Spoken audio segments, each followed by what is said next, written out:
इस चैनल। तो यहाँ पे हम डिस्कस कर रहे हैं पैराग्राफ जिसका टाइटल है electrical resonance.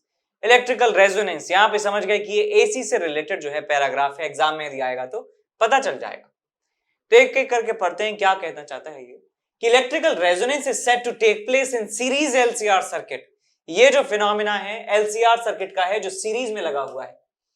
When the circuit allows maximum current for a given frequency of the source of the alternating supply, for which capacitive reactance impedance of this LCR circuit is minimum and hence current is maximum। ठीक, तो यहाँ पे ये वाली जो term है I think ये redundant है, ये गलती से आ गई है। For which impedance of this LCR circuit is minimum। हम जानते हैं कि एक पर्टिकुलर फ्रीक्वेंसी होती है जिसे रेजोनेंट फ्रीक्वेंसी कहा जाता है, जिसकी वैल्यू होती है 1/√LC रेडियन पर सेकेंड।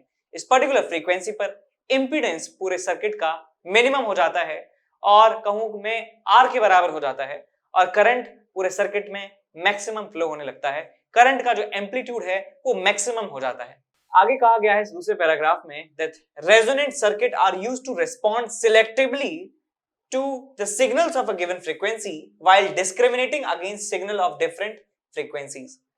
मतलब ये है कि इसका एप्लीकेशन के बारे में बताया गया है कि मान लीजिए कि सिग्नल जो है बहुत सारे अलग अलग फ्रीक्वेंसीज पे ब्रॉडकास्ट हो रहे हैं, तो हम इस सीरीज एलसीआर में रेजोनेंस की सहायता से, इस फिनोमिना की हेल्प से हम एक पर्टिकुलर फ्रीक्वेंसी का सिग्नल डिटेक्ट कर सकते हैं।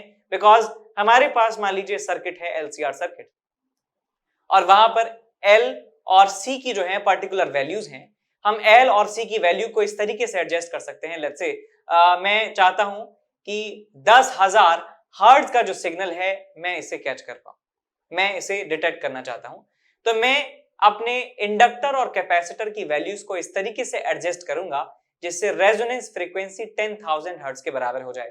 तो जैसे ही उस फ्रीक्वेंसी का करंट वो सिग्नल पास करवाया जाता है सर्किट से, तो अचानक से जो करंट है वो मैक्सिमम हो जाता है। तो हम समझ जाते हैं कि ये सिग्नल हमारे काम का है, बाकी सारे सिग्नल्स काम के नहीं है। If the response of the circuit is more narrowly peaked around the chosen frequency, we say that circuit has higher selectivity or sharpness. The sharpness is measured with the help of Q factor। तो जितना जो peak होता है उस पीकनेस के basis पर हम जो है दो सिग्नल्स के बीच में डिफरेंशिएट करते हैं और एक क्वांटिटी जिसको कहा जाता है शार्पनेस, उसके बेसिस पे डिफरेंशिएट किया जाता है दो सिग्नल्स को।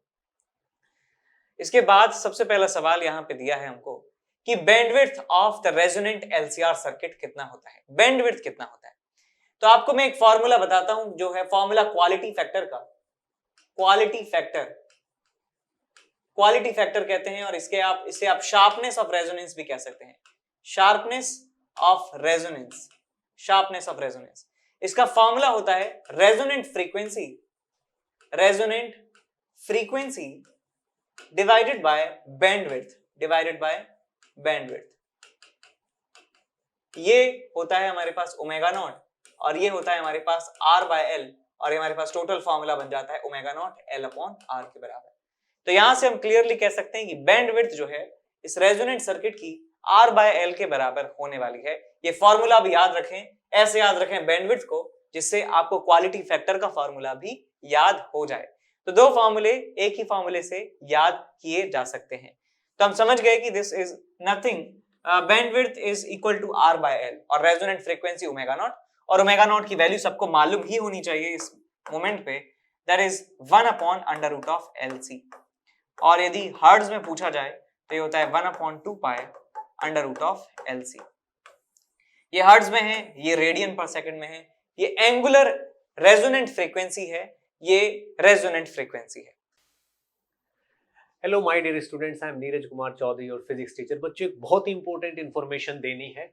अनअकैडमी पे T20 टेस्ट सीरीज स्टार्ट हो रही है 7th अक्टूबर से, जो कि 7th अक्टूबर से लेके 29th अक्टूबर तक चलेगी। डेली टेस्ट होगा 6:30 से लेके 7 PM तक, ठीक है ना। और ये टेस्ट जो लोग अपना IIT JEE का एग्जाम 2022 में देना चाहते हैं, यानी कि ड्रॉपर्स और 12th के बच्चे 2023 में देंगे, 11th के बच्चे, और जो 2024 में देंगे यानी कि 10th के स्टूडेंट, उनके लिए प्लान की गई है। ठीक है बच्चों, डेली टेस्ट होगा, डेली रिजल्ट आएगा उसी टाइम और डेली अवार्ड्स है इसमें। अगर रैंक 1 आती है आपकी तो आपको 5,000 रुपए का अमेजोन का वाउचर, 2 to 6 को 3,000, 7 to 20 को 2,000, ठीक है ना। और बच्चों आप अगर विनर हो तो आपको 20% का स्कॉलरशिप भी मिलेगा अगर आपकी रैंक 1 से लेके 50 तक आती है, अगर आप कोई भी सब्सक्रिप्शन लेते हो तो, ठीक है ना। तो बच्चों बहुत ही अच्छा मौका है, जल्दी से जल्दी इसमें एनरोल कर लीजिए। और एनकेसी सर लाइव कोड डालना ना भूलें, ठीक है बच्चों। चलिए, बेस्ट ऑफ लक। दूसरा सवाल हमारे पास है, to reduce the resonant frequency in an LCR circuit with a generator, the generator frequency should be reduced, another capacitor should be added, iron core should be removed, dielectric of the capacitor। तो भैया हम जानते हैं कि resonant frequency का formula होता है 1/√ऑफ LC। इस रेजोनेंट फ्रीक्वेंसी को रिड्यूस करना है, डिक्रीज करना है, तो हमें इस डिनोमिनेटर को बढ़ाना होगा। डिनोमिनेटर को बढ़ाना होगा, या तो हम L को बढ़ा दें, या हम कैपेसिटेंस को बढ़ा दें, या इन दोनों को बढ़ा दें। हम कुछ भी ऐसा काम करें जिससे इनका प्रोडक्ट इंक्रीज हो जाना चाहिए, तब हम कह सकते हैं कि resonant frequency will be decreasing. तो पहला ऑप्शन कहता है कि जनरेटर फ्रीक्वेंसी को कम कर दो, जनरेटर फ्रीक्वेंसी को कम कर दो। अब जनरेटर फ्रीक्वेंसी से असर यहां पे नहीं पड़ रहा है, तो पहला वाला जो पार्ट है वो सही नहीं है। दूसरा पार्ट हमसे पूछा गया है, another capacitor should be added in parallel to the first. हम जानते हैं कि पैरेलल कॉम्बिनेशन जो है कैपेसिटर का, उसमें इक्विवेलेंट कैपेसिटेंस होता है C1 + C2 + C3 + so on। यानी कि कैपेसिटेंस जो है वो इंक्रीज होता जाता है, कुमुलेट होता जाता है। तो इसका मतलब सही बात है, यदि मैं इसमें एक एडिशनल कैपेसिटर पैरेलल में जोड़ देता हूं तो वो एडिशनल कैपेसिटर प्लस ये कैपेसिटर हमारे पास टोटल कैपेसिटर हो जाएगा, कैपेसिटेंस हो जाएगा। इसका मतलब टोटल कैपेसिटेंस इंक्रीज हो जाएगा। इसका मतलब डिनोमिनेटर का प्रोडक्ट जो है, डिनोमिनेटर जो है वो इंक्रीज हो जाएगा, ओवरऑल रेजोनेंट फ्रीक्वेंसी डिक्रीज हो जाएगी। तो ये बी पार्ट जो है सही है। एक बार सी और डी पढ़ लेते हैं और बता देते हैं कि ऐसा क्यों नहीं है, क्यों गलत है, इसको मैं यहां पे बता देता हूं सी और डी को। The iron core of the inductor should be removed. देखिए आयरन कोर को जब हम हटा देंगे सोलेनॉइड से, इंडक्टर से यानी सोलेनॉइड से, तो होगा क्या कि उसका जो म्यू वैल्यू है वो डिक्रीज हो जाएगा। हम ये बात जानते हैं अच्छे खासी कि म्यू होता है हमारे पास mu not into mu R के बराबर, mu not into mu R के बराबर। और मैग्नेटिक फील्ड हमारे पास होता है, अच्छा एक चीज और कि जो सेल्फ इंडक्टेंस होता है एल की जो वैल्यू होती है वो प्रोपोर्शनल होती है म्यू के। तो जब कोई भी मीडियम नहीं है अंदर सोलेनॉइड के, तो ये इंडक्टेंस जो है ये कम हो जाता है। और जब कोई मीडियम इंसर्ट कर देते हैं, कोई आयरन कोर डाल देते हैं उस सोलेनॉइड के अंदर, तो उसका जो इंडक्टेंस है वो बढ़ जाता है। तो आयरन निकाल देने से इंडक्टेंस घट जाएगा, और ये घट जाएगा इसका मतलब ये ओमेगा बढ़ जाएगा, जो अनडिजायरेबल है। तो ये ऑप्शन गलत है। डी ऑप्शन कहता है कि dielectric in the capacitor should be remove. Dielectric हटा दिया तो कैपेसिटेंस कम हो जाएगा, कैपेसिटेंस कम हो जाएगा तो डिनोमिनेटर कम हो जाएगा। इसका मतलब ये ओमेगा नॉट बढ़ जाएगा, जो कि अनडिजायरेबल है। हम ऐसा नहीं चाहते हैं। हम एंगुलर जो हमारे पास रेजोनेंट फ्रीक्वेंसी है उसको रिड्यूस करना चाहते हैं, बल्कि इंक्रीज करना नहीं चाहते। तीसरे सवाल की तरफ चलें। In a series LCR circuit the capacitance C is changed to 4C. To keep the resonant frequency same, the inductance must be changed by। देखिए ओमेगा 1 में मान लेता हूं इनिशियल एंगुलर फ्रीक्वेंसी है, रेजोनेंट फ्रीक्वेंसी है, दैट इज 1/√LC मैं इसे लिख सकता हूं। अब हमें रेजोनेंट फ्रीक्वेंसी को सेम रखते हुए ओमेगा 2 की वैल्यू ओमेगा 1 के बराबर है। हमने क्या किया है, हमने कैपेसिटेंस को 4C कर दिया है। मैं C को कर दिया 4C, और इंडक्टेंस को चेंज करना होगा तो मैं मान लेता हूं L की वैल्यू रख दी मैंने L' के बराबर, जिससे ये दोनों फ्रीक्वेंसीज बराबर हों। तो मुझे क्या करना होगा, इसे बराबर करना होगा इसके। सो 1/√L' into 4C is equal to 1/√LC। तो यहाँ एक C से एक C कैंसिल आउट हो जाता है। 1 स्क्वायर कर दीजिए दोनों तरफ, सो 4 times L' is equal to L मिल जाता है। L' आपको मिल जाएगा L/4 के बराबर। इसका मतलब जो हमें इंडक्टेंस है उसे 1/4 करना होगा जिससे एंगुलर फ्रीक्वेंसी चेंज ना हो। तो हमारा आंसर आ जाएगा डी ऑप्शन। इसके बाद अगला सवाल है question number 4। In a non resonant circuit, यानी ऐसा सर्किट जिसमें रेजोनेंस नहीं हो रहा है, what will be the nature of circuit for frequencies higher than the resonant frequency? यदि हमारी फ्रीक्वेंसी रेजोनेंट फ्रीक्वेंसी से ज्यादा है तो सर्किट का नेचर कैसा होगा? देखिए, एक बात मैं जानता हूं कि XL की जो वैल्यू है वो होती है ओमेगा L के बराबर, और XC की जो वैल्यू है वो होती है हमारे पास 1/ओमेगा C के बराबर। तो यदि ओमेगा की वैल्यू हो जाती है, बढ़ जाती है, ओमेगा नॉट से ज्यादा हो जाती है, इसका मतलब मैं कह सकता हूं ये वाली क्वांटिटी इंक्रीज होने वाली है और ये वाली क्वांटिटी जो है ये डिक्रीज होने वाली है। ओमेगा के बढ़ने से XL बढ़ेगा और XC जो है घटने वाला है। इसका मतलब मैं कह सकता हूं कि एट ओमेगा बराबर ओमेगा नॉट क्या था? XL बराबर था XC के। जब फ्रीक्वेंसी रेजोनेंट फ्रीक्वेंसी के बराबर थी तो ये दोनों आपस में बराबर थे, और यहां लिख सकता हूं कि XL माइनस XC जो है वो 0 के बराबर था। लेकिन अब फ्रीक्वेंसी जब बढ़ गई है at omega greater than omega nought, जब फ्रीक्वेंसी ओमेगा नॉट से ज्यादा हो चुकी है तो मैं कह सकता हूं XL माइनस XC जो है वो ग्रेटर देन 0 होना चाहिए, ग्रेटर देन 0 होना चाहिए। इसका मतलब XL जो है वो ज्यादा है XC से। इसका मतलब जो सर्किट का नेचर है वो इंडक्टिव होने वाला है, इंडक्टिव हो जाएगा इस सर्किट का जो नेचर है, इंडक्टिव। तो यहाँ पे सी ऑप्शन जो है इसे आप टिक कर दीजिए।